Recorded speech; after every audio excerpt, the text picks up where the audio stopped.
আসসালামু আলাইকুম। তো আজকে আমি রান্না করব পাতাকপি আলু দিয়ে রান্না করব। তো বন্ধুরা দেখেন কী করে রান্না করতে হয়, চলো আপনাদের দেখাই কীভাবে রান্না করতে হয়। সেইটা বাড়ি রান্না করে সবার খাওয়াবেন, আর বাড়িতে থাকলে কোনো সময় রান্না করে খাওয়াতে হয় বাড়ির লোকেদের। তো চলো আজকে আমি সেই রান্নাটা করে বাড়ির লোকে খাওয়াবো, শুধু পাতাকপি আলু আর সাথে কিচ্ছু না। চলো বন্ধুরা দেখতে রাখো।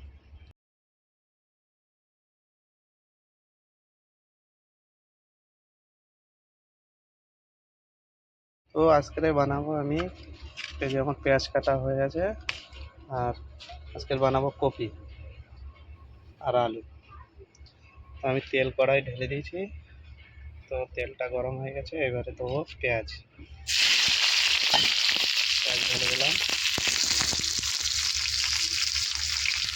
তো পেঁয়াজটা আমি নাড়তে থাকবো এরকম করে, লাল করে নিয়ে লাল হয়ে যাবে, তারপরে আমি দিয়ে দেবো কপি। তো বন্ধুরা পেঁয়াজ লাল হয়ে গেছে, আমি এবার দেবো আদরকের পেস্ট ঢেলে দিলাম।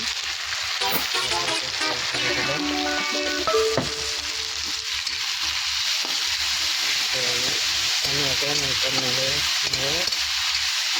একটু লাল করবো, একটু হালকা লবণ দেবো। এরকম করে বানিয়ে বাড়ির লোকেদের খাওয়াবেন, দেখবেন ভালো লাগবে। আর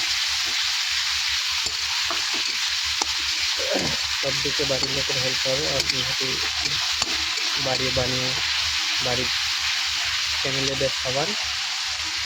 তো এটা কিছুক্ষণ নেড়ে আমি লাল করবো, করে তারপরে আমি দিয়ে দেবো কপি। আমার আদা রসুনটা লাল হয়ে গেছে, এবার আমি দিতে যাবো কপি দিয়ে দিচ্ছি।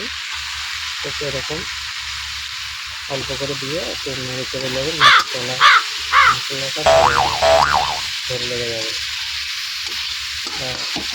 অল্প করে এরকম দিয়ে নেড়ে চলে যাবেন, দিলে আর মশলাটা তলায় ধরে লাগবে না। তারপর কপিটা পুরো আপনি এরকম করে ঢেলে দেবেন। অল্প করে একটু লবণ দেবেন, যাতে কপিটা যাতে হয়ে আসে।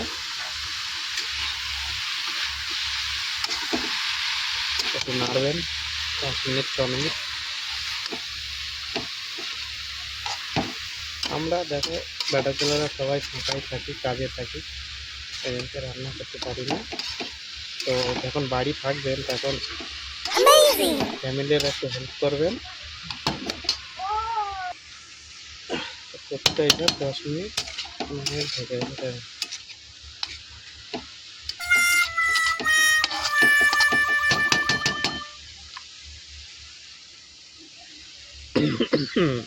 কষতে কষতে আলু দিয়ে দিলাম,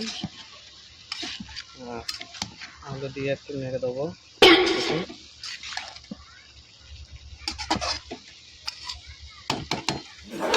আমি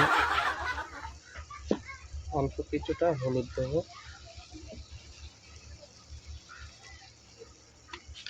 লবণ আগে দিয়ে দিয়েছি। এবারে একটু নেড়ে দিয়ে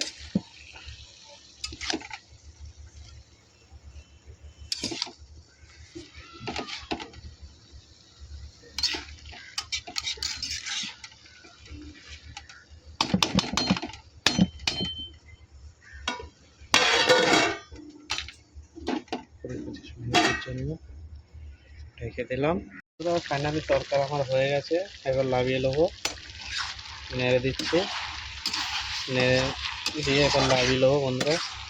এবার লাভিয়ে নিয়ে খাতে হবে, সে ভাত দিয়ে যা খালি যা লাগবে না, সে কথা বলার মতন না। তো